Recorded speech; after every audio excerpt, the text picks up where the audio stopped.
اللہ حکم الحاکمین کی بے پناہ حمد و ثنا اور لاتعداد بے شمار درود و سلام امام الانبیاء والمرسلین جناب محمد کریم علیہ تحیۃ و تسلیم پر رحمت و مغفرت کی دعا صحابہ کرام تابعین عظام ائمہ مجتہدین اور تمام مرحومین مسلمین کے لیے، پوری انسانیت کے لیے امن، ایمان اور ہدایت کی دعا کے بعد، پچھلے خطبہ جمعہ میں رسول اللہ صلی اللہ علیہ وسلم کو معراج میں ملنے والے 3 تحفوں میں سے پہلے تحفے کے بارے میں کچھ گفتگو کی تھی، اور وہ تھا نماز کا تحفہ۔ نماز ہمارے ہاں یہ لفظ مشہور ہو گیا، اصل میں یہ فارسی زبان کا لفظ ہے، عربی زبان کا نماز لفظ نہیں ہے، اور اس کے لیے صلاۃ کا لفظ قرآن کریم میں استعمال ہوا، احادیث میں عربی کا لفظ جو اس کے لیے ہے وہ صلاۃ کا ہے۔ اور صلاۃ کا معنی یہ اگر ہم اپنے لیے لیں گے تو وہ ہے دعا کرنا، تزکیہ کرنا، پاک کرنا اپنے آپ کو، اور عاجزی اختیار کرنا۔ صاد، لام اور یا، ان 3 کا یہ مخفف بنتا، ان کا مادہ ہے اس کا، اور اس کا مطلب سب سے بڑھ کر کیا کہ دعا کرنا، اور نماز ابتدا سے لے کر انتہا تک اللہ تعالیٰ سے دعا ہے۔ اور اگر اللہ تعالیٰ کی طرف اس کو نسبت دیں تو اللہ تعالیٰ کی طرف نسبت کا مطلب یہ ہوگا کہ وہ اپنی رحمت کرتا ہے، کشادگی عطا کرتا ہے، وسعت عطا کرتا ہے۔ اگر اللہ تعالیٰ کی، جس طرح اللہ تعالیٰ نے کہا ان اللہ و ملائکتہ یصلون علی النبی، تو اللہ تعالیٰ کشادگی عطا کرتے ہیں۔ اور اہل ایمان کے لیے بھی اللہ تعالیٰ نے اس طرح لفظ استعمال، والذی یصلی علیکم، وہ اللہ وہ ہے جو ایمان والوں پر اپنی رحمتیں نازل کرتا ہے، کشادگی عطا کرتا ہے، وسعت عطا کرتا ہے۔ اور فرشتوں کے حوالے سے بھی ہے، وَمَلَائِكَتَهُ يُصَلُّونَ، فرشتے بھی صلاۃ، تو ان کا مطلب بھی دعا ہے، استغفار ہے، اور انسان کا جس طرح میں نے آپ کو بتایا کہ اس کا بھی دعا ہے۔ قرآن کریم میں ہی دعا کے معنی میں بھی اس کو استعمال کیا، جس طرح کہ سورۃ توبہ میں اللہ حکم الحاکمین نے رسول اللہ صلی اللہ علیہ وسلم سے فرمایا، اے پیارے نبی صلی اللہ علیہ وسلم، خذ من اموالہم صدقہ، ان کے مالوں میں سے صدقہ آپ قبول کر لیا کریں۔ ایمان والے جب آپ کے پاس صدقہ لے کر کے آئیں، زکوٰۃ لے کر کے آئیں، نفلی صدقہ لے کر کے آئیں، آپ قبول کر لیا کریں، اور قبول کرنے کے بعد ان کے لیے دعا کیجئے۔ خذ من اموالہم صدقہ تطہرہم، اور انہیں پاک کیجئے، وصلی علیہم، اور ان کے لیے دعا کیجئے۔ ان صلاتک سکن لہم، آپ کی دعا ان کو بڑا اطمینان اور سکون عطا کرتی ہے، آپ ان کے لیے دعا کیجئے۔ تو یہ معنی ہمارے لیے واضح ہو گئے کہ صلاۃ کا لفظ نماز کے لیے ہے، نماز فارسی کا ہے، یہ ہمارے ہاں ویسے ہی مشہور ہو گیا، صلاۃ کا لفظ ہے، اور اس کا مطلب ہے دعا کرنا۔ اور یہ میرے اور آپ پر کتنی مرتبہ فرض ہوئی دن اور رات میں؟ 5 مرتبہ، 5 صلوات فی الیوم واللیلہ، رات اور دن میں 5 نمازیں فرض کی گئیں، اور یہ معراج کی رات میں۔ نماز اس سے پہلے بھی تھی، آدم علیہ السلام سے لے کر کے نماز کا سلسلہ مکمل چلا آ رہا ہے، اس میں کوئی کبھی بھی ختم ہونے والی یہ عبادت نہیں ہے۔ صلاۃ کا سلسلہ شروع سے لے کر کے ہے، رسول اللہ صلی اللہ علیہ وسلم پر آ کر کے 5 ہو گئیں، اور ان 5 کے اوقات پھر آقا کہتے ہیں مجھے اگلے دن آ کر کے جبریل امین علیہ السلام نے امامت کروائی، پہلے وقت میں، ابھی سورج یوں ڈھلا ہی ہے، یعنی ہمارے حساب سے 12:15 کے قریب کا وقت ہوا تو ظہر کی نماز پڑھا دی۔ ابھی ایک سایہ بندے کے برابر، یعنی جتنا انسان کا قد ہے یا کسی بھی چیز کا جو قد ہوتا ہے اس کے برابر سایہ ہوا، تھوڑا سا زیادہ ہوا تو عصر کی نماز پڑھا دی۔ سورج غروب ہوا ہی ہے تو فوراً مغرب کی نماز پڑھا دی، اور اس طرف جب سورج غروب ہوتا ہے تو شفق ہوتی ہے، سرخی ہوتی ہے مغرب کی طرف میں۔ ابھی سورج غروب ہوا ہی ہے تو مغرب پڑھا دی، اور شفق ابھی غائب ہوئی ہے تو عشاء کی نماز پڑھا دی۔ اور فجر میں جب رسول اللہ صلی اللہ علیہ وسلم فرماتے ہیں ابھی سفید سحر فجر کا وقت شروع ہوا تو مجھے جماعت کروا دی۔ ایک دن یہ اوقات تھے۔ اگلے دن جب صبح فجر کی نماز کے لیے سورج نکلنے کا وقت قریب آ چکا تو اس وقت مجھے فجر کی جماعت کروائی۔ جب دوپہر ڈھل گئی، سورج ڈھل گیا اور ہر چیز کا اتنا سایہ ہو گیا جس کا اتنا قد ہوتا ہے، یعنی انسانی قد کے برابر سایہ ہو گیا، اس وقت ظہر کی نماز پڑھائی۔ اور جب دگنا سایہ ہونے لگا پھر عصر کی نماز پڑھائی، اور مغرب کی نماز اتنی لیٹ پڑھائی کہ شفق غائب ہونے لگی تو مغرب کی نماز پڑھائی، اور رات کا بہت سارا حصہ گزر گیا تو عشاء کی نماز پڑھائی۔ اور پھر کہا ان اوقات کے درمیان انبیاء کرام کا وقت ہے، ان کے درمیان آپ اپنے وقت کو قائم کیجئے۔ پھر رسول اللہ صلی اللہ علیہ وسلم نے فرمایا، صحابہ نے پوچھا یا رسول اللہ صلی اللہ علیہ وسلم اللہ کے نزدیک سب سے افضل عمل کون سا ہے؟ تو آقا علیہ الصلوۃ والسلام نے فرمایا الصلاۃ لوقتها، نماز کو اس کے وقت پر ادا کرنا، نماز کو اس کے وقت پر ادا کرنا یہ اللہ کو سب سے پسندیدہ عمل اللہ کے ہاں یہ ہے۔ اور خود سورہ نساء میں بھی اللہ تعالیٰ نے کہا ان الصلاۃ کانت علی المؤمنین کتابا موقوتا، ہم نے نماز فرض کی ہے اس کے اوقات کے اندر، جو جس کا وقت ہے۔ یہ نہیں اچھا دکان پہ بیٹھے ہیں تو ظہر عصر اکٹھی کر لیں گے، مغرب عشاء اکٹھی کر لیں گے، یہ نہیں، وقت مقرر ہیں ان اوقات پر ادا کرنا۔ چلیں اللہ ہم سب کو نمازی بنائے۔ تو رسول اللہ صلی اللہ علیہ وسلم فرماتے ہیں، ایک مثال بیان کی، تم میں سے کسی بندے کے دروازے کے پاس سے نہر جا رہی ہے، نہر گزر رہی ہے، اور وہ دن میں 5 مرتبہ اس میں نہاتا ہے۔ آقا پوچھتے ہیں اس کے جسم پر میل کچیل باقی رہے گی؟ صحابہ کرام نے کہا لا یا رسول اللہ صلی اللہ علیہ وسلم، نہیں اللہ کے رسول صلی اللہ علیہ وسلم، میل کہاں؟ 5 مرتبہ نہائے بندہ اور کھلے پانی میں نہر میں نہائے، اب اس کے جسم پر میل کیسے رہ سکتی ہے؟ تو آقا علیہ الصلوۃ والسلام نے فرمایا الصلوات الخمس مکفرات لما بینہن، اسی طرح 5 نمازوں کی کیفیت ہے انسان کے سارے گناہ اللہ معاف کر دیتے ہیں،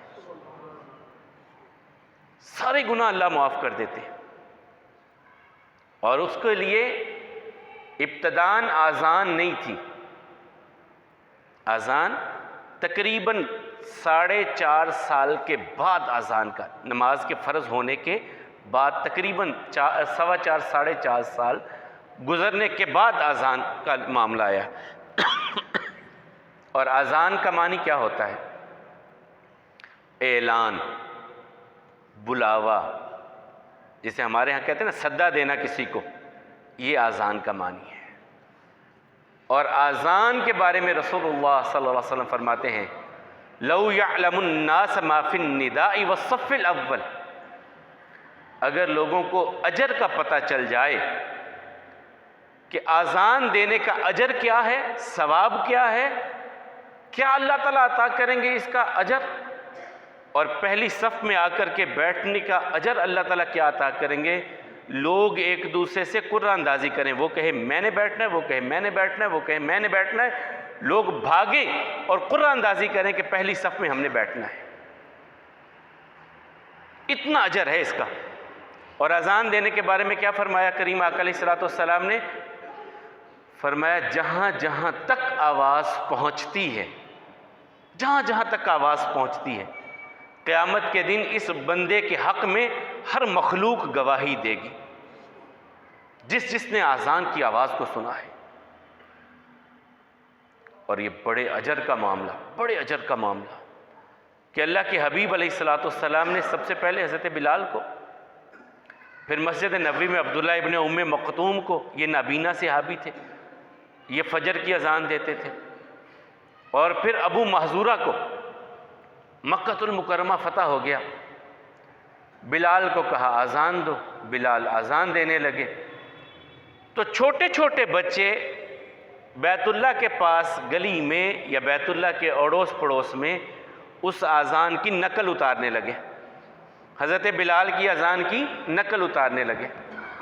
ان نقل اتارنے والوں میں ایک بچے کی آواز بڑی خوبصورت تھی، اور آقا کے دل کو لگی وہ آواز۔ آقا علیہ السلام نے کہا ان بچوں کو لاؤ میرے پاس، ان بچوں کو میرے پاس لے کر کے آؤ۔ اب ان بچوں کو لایا گیا، آقا ایک ایک بچے سے اذان سن رہے ہیں۔ جب وہ آواز جو دل کو لگی تھی نا، وہ بچہ آ گیا، اب اسے اپنے پاس بٹھایا۔ کہتے اب مجھے اپنے سامنے بٹھا کر کے میرے یوں اخذ براسی، میرے سر پہ یوں ہاتھ رکھ کر کے رسول اللہ صلی اللہ علیہ وسلم مجھے اذان سکھانے لگے۔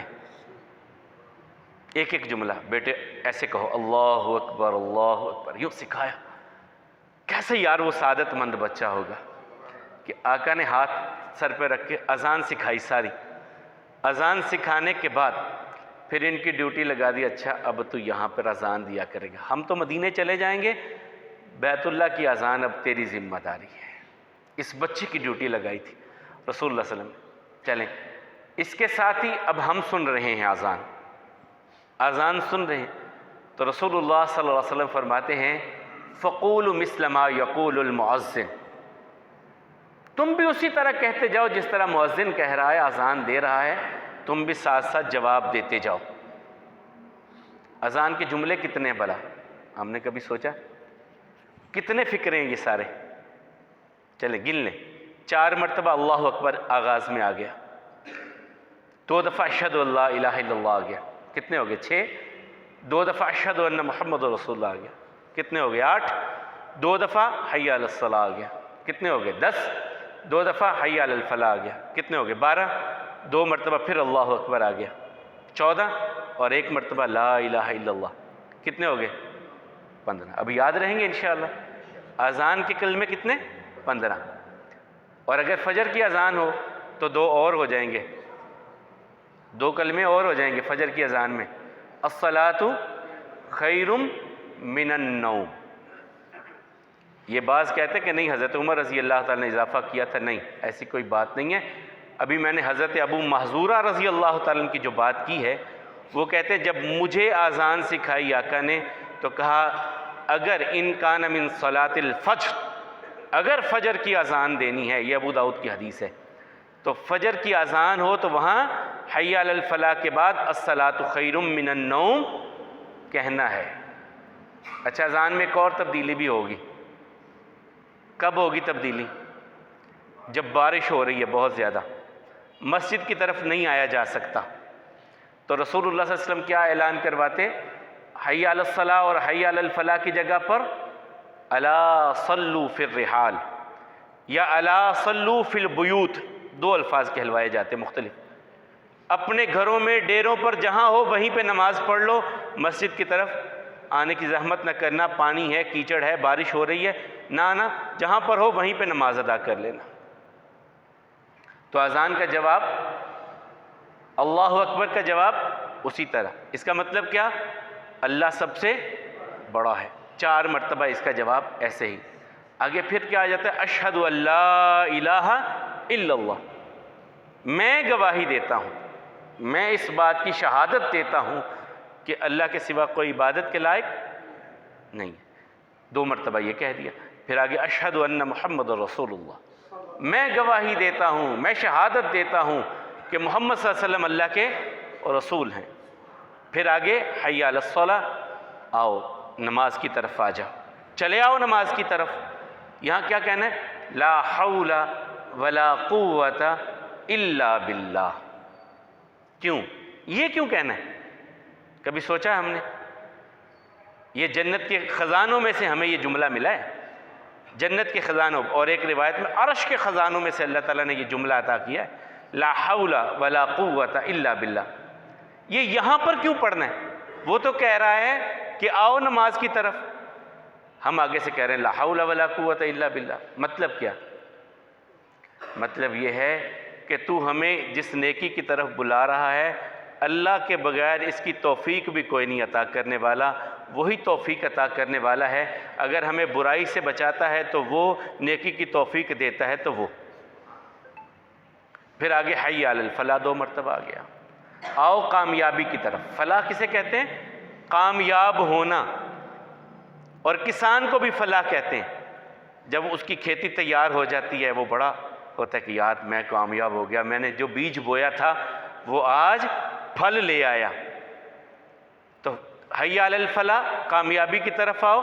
کیا کہ ہمیں رب نے اپنے در پہ بلا لیا ہے، تم کامیاب ہونا چاہتے ہو، آؤ پھر اپنے رب کے سامنے سجدوں میں چلے جاؤ، کامیاب ہو جاؤ گے۔ لیکن بدقسمتی ہماری کیا ہوتی ہے؟ ہمیں وہاں دکان عزیز ہو جاتی ہے، ہمیں دوست عزیز ہوتے ہیں، فضول گپیں لگا رہے ہیں بیٹھے، سڑک کے کنارے پہ بیٹھے ہیں، کہیں نکڑ پہ بیٹھے ہیں، چوک میں بیٹھے ہیں، چائے کی دکان پہ بیٹھے ہیں، مؤذن کہہ رہا ہے آؤ کامیاب ہونا چاہتے ہو، ہم کہتے ہیں یار گپ شپ کر رہے ہیں۔ اگر بات کرنی ہے تو اس رحمان کے ساتھ آ کر کے کرو نا، اس رحمان سے آ کر کے بات کرو، اپنے دل کی سناؤ، اپنے غم اس کے سامنے رکھو، اپنی حاجتیں اس کے سامنے رکھو جو تمہاری حاجتیں پوری کرے۔ اس رحمان و رحیم کے سامنے کھڑے ہو جاؤ۔ اور صحابہ کرام پتہ کیا کرتے تھے؟ وہ خاص طور پہ تیار ہو کر کے آتے نماز کے لیے، خاص تیاری کرتے، خاص طور پہ تمیم داری رضی اللہ تعالیٰ عنہ، یہ ایک اسپیشل چادر رکھی ہوئی وہ پہن کر کے آتے۔ جب اللہ تعالیٰ کی طرف سے حکم آئے نا خذوا زینتکم عند کل مسجد، مسجدوں میں زیب و زینت کے ساتھ آیا کرو۔ لیکن ہماری کیفیتیں کچھ اور ہوتی ہیں نا، دنیا کے بادشاہوں کے پاس جانا ہو، حکمرانوں کے پاس جانا ہو تو ایک سلوٹ نہ پڑے، کپڑوں پہ سلوٹ نہ آئے، وہ یار فلاں کے پاس جانا، خوشبو لگا لوں، برش بھی کر لوں، منہ میں سے سمیل نہ آئے، سارا کچھ کر کے آتے ہو تو کائنات کے شہنشاہ کے سامنے آتے ہو تو ویسے ہی کیا ہم نے وما قدر اللہ حق قدرہ، ہم نے اللہ کی قدر کو پہچانا ہی نہیں، ہم نے نہیں اللہ کی قدر کو پہچانا۔ آذان کا جواب آگے، پھر آگے اللہ اکبر اللہ اکبر، تو اس کا جواب بھی اسی طرح، اور پھر آخر پہ لا الہ الا اللہ، کوئی عبادت کے لائق نہیں ہے مگر اللہ۔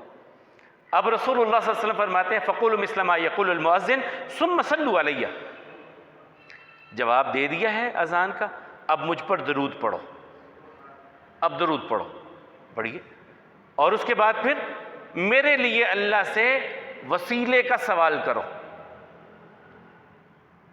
پوچھا گیا یہ کیا ہے، وسیلہ کیا ہے؟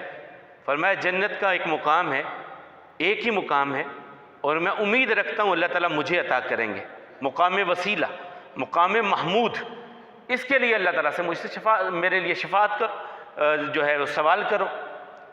اب اس کے بعد آپ سب سے بہترین معاملہ ہے کہ اپنے گھر سے وضو کر کے آئیں۔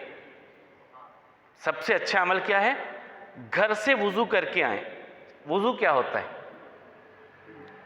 وضو کا مطلب ہوتا ہے دھونا، صاف کرنا، اپنے اعضاء کو صاف کرنا۔ یہ حدیث میں لفظ ہے، قرآن کریم میں نہیں ہے۔ قرآن کریم میں اللہ تعالیٰ کہتے ہیں اذا قمتم الى الصلاة فاغسلوا وجوہکم وایدیکم الى المرافق وامسحوا برؤوسکم وارجلکم الى الکعبین۔ یہ 4 اعضاء کے بارے میں قرآن کریم میں آیا، لیکن رسول اللہ صلی اللہ علیہ وسلم نے پھر کر کے دکھایا، جس طرح کہ حضرت ابو ہریرہ سے بخاری میں ہے، اور حضرت عثمان رضی اللہ تعالیٰ سے صحیح بخاری کی ایک روایت ہے، انہوں نے اپنے غلام حمران کو بلایا کہ پانی لے کر کے آؤ میرے پاس، میں تمہیں وضو کر کے بتلاؤں کہ رسول اللہ صلی اللہ علیہ وسلم کیسے وضو کیا کرتے تھے۔ اور یہ لفظ ایسا ہے واو کی پیش کے ساتھ، اس کی زبر زیر اور پیش تینوں حالتوں میں معنی بدل جاتے ہیں، وضو، وضو، وضو، تینوں حالتوں میں معنی بدل جاتے ہیں۔ چلیں وہ میں نے پہلے بھی آپ کے گوش گزار کی بات۔ تو یہ وضو جو ہے، اللہ کے حبیب علیہ السلام فرماتے ہیں لا صلاۃ لمن لا وضوء لہ ولا وضوء لمن لم یذکر اسم اللہ علیہ، اس کی نماز نہیں ہے جس کا وضو نہیں ہے، اور اس کا وضو نہیں ہے جو پہلے بسم اللہ نہیں پڑھتا، اس کا وضو نہیں ہے جو بسم اللہ نہیں پڑھتا۔ بسم اللہ سے آغاز کرنا ہے، حضرت عثمان رضی اللہ تعالیٰ نے پانی منگوایا اور سب سے پہلے اپنے ہاتھوں کو دھویا، اور یہ خلال کہتے ہیں، اسے کہتے ہیں خلال، انگلیوں کے درمیان، تاکہ یہ جگہ خشک نہ رہے۔ اور امام بخاری رحمہ اللہ کہتے ہیں، امام ابن سیرین بہت بڑے تابعی تھے، وہ اپنی انگوٹھی جو پہنی ہوتی تو اسے بھی گھماتے تاکہ جگہ خشک نہ رہے، ہاتھوں کی جگہ خشک نہ رہے۔ یہ خلال کرنا یہ ہمارے ہاں بالکل ختم ہو گیا ہے، تاکہ انگلیوں کے درمیان یہ جگہ خشک نہ رہے، یہ خلال کرتے تھے رسول اللہ صلی اللہ علیہ وسلم۔ پھر چلو میں پانی لے کر کے آدھا منہ میں اور آدھا ناک میں، صحیح طریقہ یہ ہے، آدھا ایک چلو کا پانی لیا آپ نے، آدھا منہ میں لیا اور آدھا ناک میں، یہ ہے کلی اور جو ہے استنشاق کا، ناک کو جھاڑنے کا صحیح۔ اور اگر آپ علیحدہ علیحدہ جس طرح ہمارے ہاں ایک روٹین ہے وہ بھی ہے صحیح، لیکن بہتر طریقہ یہی ہے، لیکن اس کے لیے پریکٹس کرنی پڑے گی آپ کو۔ 3 دفعہ، 1 دفعہ، 2 دفعہ، 3 دفعہ، اس حد تک آپ کر سکتے ہیں۔ آپ 1 دفعہ ہاتھوں کو دھو لیں، 1 دفعہ کلی، 1 دفعہ ناک میں پانی، وضو ہو جائے گا۔ 2 دفعہ کرنا چاہیں 3 دفعہ، 3 سے زائد نہیں، 3 سے زائد نہیں، 1 2 3 یہ لمٹ نبی کریم صلی اللہ علیہ وسلم کی۔ اور اس کے بعد چہرے کا دھونا، چہرہ پورا دھونا، پورا خشک نہ رہے کوئی چیز۔ اور اس کے بعد کوہنیوں تک اپنے بازوؤں کو دھونا، یہ خاص طور پہ یہاں سے جگہ خشک رہ جاتی، یہ خشک نہ رہے دونوں طرف۔ اور اس کے بعد سر کا مسح ہے، یہ آغاز سے انتہا تک اور انتہا سے پھر آغاز تک، یعنی یوں جانا ہے اور یوں پلٹنا ہے گدی تک سے واپس، اور پھر یہ کانوں کا مسح ہے۔ اور اس کے بعد اپنے دائیں پاؤں کو دھونا ہے، اور آپ کی یہ جو چھوٹی انگلی ہے، جس طرح آپ نے اپنے ہاتھ کی انگلیوں کا خلال کیا، اس سے اپنے پاؤں کی انگلیوں کا خلال بھی رسول اللہ صلی اللہ علیہ وسلم کیا کرتے تھے، تاکہ وہاں بھی جگہ خشک نہ رہ جائے۔ اور ایک مرتبہ رسول اللہ صلی اللہ علیہ وسلم نے دیکھا کہ لوگوں نے وضو کیا اور ایڑیاں خشک رہ گئیں، تو فرمایا ویل للعقاب، ہلاکت ہے ان لوگوں کے لیے، اتنی جلدی جلدی وضو کر رہے ہیں، ایڑیاں ساری خشک پڑی ہوئی ہیں۔ تو تنبیہ کی رسول اللہ صلی اللہ علیہ وسلم نے ان کو، جن کی ایڑیاں خشک رہ گئیں، پوری تسلی کے ساتھ سکون سے وضو کیجیے، بسم اللہ سے آغاز کیجیے، اور یہ مکمل طریقہ ہے وضو کا۔ یہ جو بعض ساتھی یوں کرتے ہیں، یہ میرے علم میں تو کسی حدیث میں رسول اللہ صلی اللہ علیہ وسلم سے یا صحابہ کرام سے مجھے نہیں مل سکا کہ یہ اس طرح کا جو آخر پہ گردن کا مسح ہے، کسی حدیث میں نہیں ہے۔ اس کے بعد کیا ہے؟ دعا پڑھنی، اشہد ان لا الہ الا اللہ واشہد ان محمدا عبدہ ورسولہ۔ اور دوسری کیا ہے؟ اللہم اجعلنی من التوابین واجعلنی من المتطہرین۔ تیسری رضیت باللہ ربا وبالاسلام دینا وبمحمد صلی اللہ علیہ وسلم نبیہ۔ یہ دعائیں پڑھتے تھے رسول اللہ صلی اللہ علیہ وسلم۔ اشہد ان لا الہ الا اللہ، میں گواہی دیتا ہوں کہ اللہ کے سوا کوئی عبادت کے لائق نہیں، وان محمد عبدہ ورسول، اور یقیناً محمد صلی اللہ علیہ وسلم اللہ کے بندے اور اللہ کے رسول ہیں۔ اس گواہی کے بعد کیا ہے؟ اللہم اجعلنی من التوابین، یا اللہ مجھے توبہ کرنے والا بنا دے، وجعلنی من المتطہرین، یا اللہ مجھے پاک رہنے والا بنا دے۔ یہ دعا۔ پھر رضیت باللہ ربا، میں راضی ہوں کہ اللہ میرا رب ہے، وبمحمد صلی اللہ علیہ وسلم نبیہ، میں راضی ہوں کہ محمد صلی اللہ علیہ وسلم میرے نبی ہیں، وبالاسلام دینا، اور میں راضی ہوں کہ دین میرا دین اسلام ہے۔ اب رسول اللہ صلی اللہ علیہ وسلم فرماتے ہیں جتنے قدم اٹھائے گا یہ سارے اس کے لیے نیکیوں کا سبب بن جائیں گے۔ باوضو نکلا ہے، چلتا آ رہا ہے نماز کے لیے، جتنے قدم اس کے نے رکھے ہیں زمین پر مسجد میں آنے کے لیے، یہ سارے اس کے لیے عبادت بن جائیں گے، نیکی بن جائیں گے، اجر کا باعث بن جائیں گے۔ جتنا سفر کر کے آئے گا۔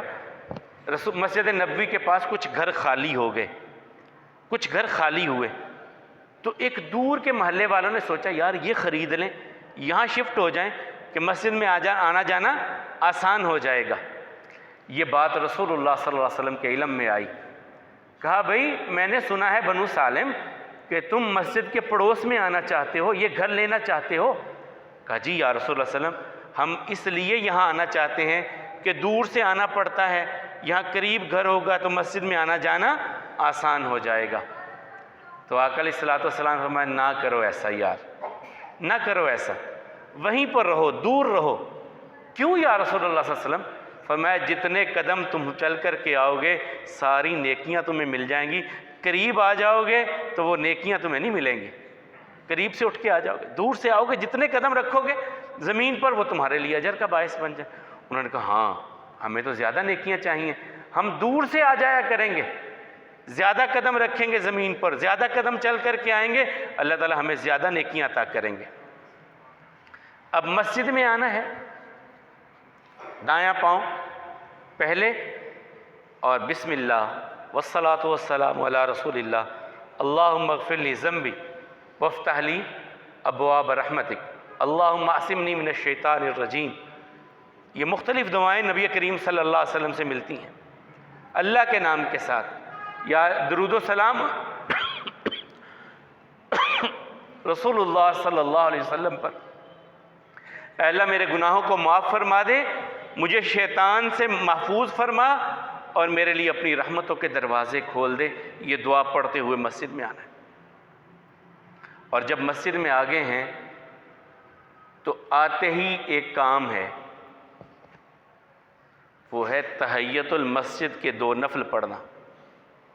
تحیت المسجد کے، اس سے پہلے میں بھول گیا، اللہ مجھے معاف فرمائے، وضو کے بعد کے بھی 2 نفل ہیں، تحیت الوضو، جن کے بارے میں رسول اللہ صلی اللہ علیہ وسلم نے حضرت بلال سے پوچھا تھا، وہ جو ہم سارے واقعہ جانتے ہیں کہ بلال کوئی عمل بتا کہ جس پر تجھے ہو کہ یہ میرا عمل میرے رب کو بڑا پسند آئے گا۔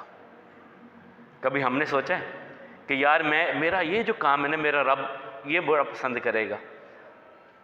کہا یا رسول اللہ صلی اللہ علیہ وسلم ایمان ہی ہے؟ کہا نہیں کچھ اور بتا۔ کہا جی میں کوشش کرتا ہوں باوضو رہنے کی اور وضو کے بعد تحیت الوضو کے 2 نفل پڑھنے کی۔ پھر آقا نے کہا تھا میں نے آسمانوں پہ جنت میں تیرے قدموں کی آہٹ کو سنا تھا۔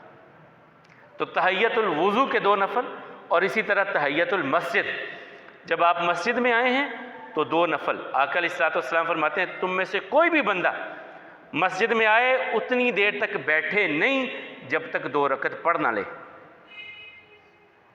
بیٹھنے سے پہلے 2 رکعت پڑھنا یہ رسول اللہ صلی اللہ علیہ وسلم کا حکم ہے، اور یہاں پر کوئی بحث مباحثے سیاست و فلاں و فلاں و فلاں قطعاً نہیں کرنی۔ کیوں؟ آقا علیہ الصلوۃ والسلام فرماتے ہیں جب تم باوضو مسجد میں آ چکے ہو اب تم نماز میں ہو۔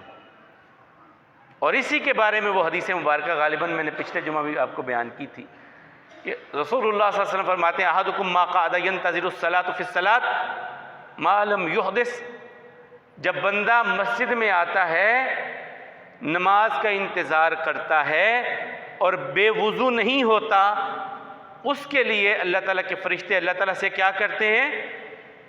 دعائیں کرتے ہیں، اللہم اغفر لہ اللہم ارحمہ، یا اللہ اس بندے کو معاف فرما، یا اللہ اس پر اپنی رحمت نازل فرما، کہ یہ نماز کے انتظار میں آ کر کے بیٹھا ہوا ہے۔ فرشتے دعائیں کرتے ہیں اس بندے کے لیے، لیکن جب وہ اپنی دنیا کی باتیں شروع کر دیتا ہے، جب وہ سیاست کی باتیں شروع کر دیتا ہے، جب وہ ادھر ادھر کی باتیں شروع کر دیتا ہے، فرشتوں کی دعائیں حاصل نہیں ہوتی۔ یا تو ذکر کرے اللہ کا یا خاموش بیٹھا رہے نماز کے انتظار میں۔ اور اس سے بھی بہتر کیا ہے کہ اس وقت میں اللہ کے کلام کی تلاوت شروع کر دے، قرآن پاک کی تلاوت کرے جب تک یہ بیٹھا رہے گا۔ اور ہاں اس میں ایک اور بھی چیز اگر آپ لے آئیں، نبی کریم صلی اللہ علیہ وسلم کے اس فرمان کو جس میں آقا کریم علیہ الصلوۃ والسلام فرماتے ہیں لا يرد الدعاء بین الاذان والاقامہ، اذان اور اقامت کے درمیان اللہ تعالیٰ بندے کی دعا کو رد نہیں کرتے۔ صحیح بخاری کی روایت ہے لا يرد الدعاء بین الاذان والاقامہ، اذان اور اقامت کے درمیان اللہ تعالیٰ بندے کی دعا کو رد نہیں کرتے۔ اس وقت میں اللہ تعالیٰ سے مانگیے، اپنے لیے مانگیے، اپنی اولاد کے لیے مانگیے، اپنے گھر والوں کے لیے مانگیے، اپنے دوست احباب کے لیے مانگیے، رحیم و کریم رب کے سامنے دستے سوال دراز کیجئے، التجا کیجئے، مانگیے اس کے در سے۔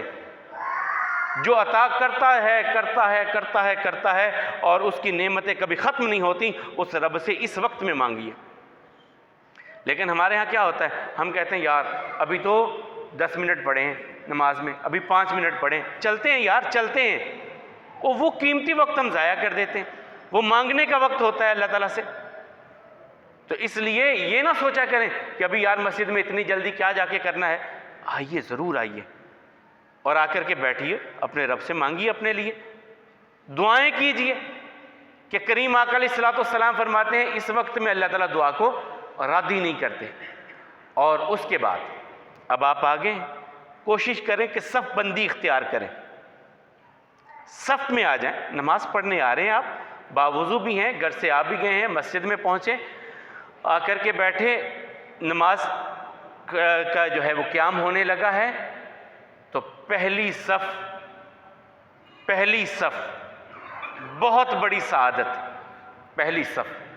کیا آقا علیہ الصلوۃ والسلام فرماتے ہیں ان اللہ وملائکتہ یصلون علی الصف الاول، اللہ تعالیٰ رحمتیں نازل کرتے ہیں، فرشتے دعائیں کرتے ہیں پہلی صف کے نمازیوں کے لیے۔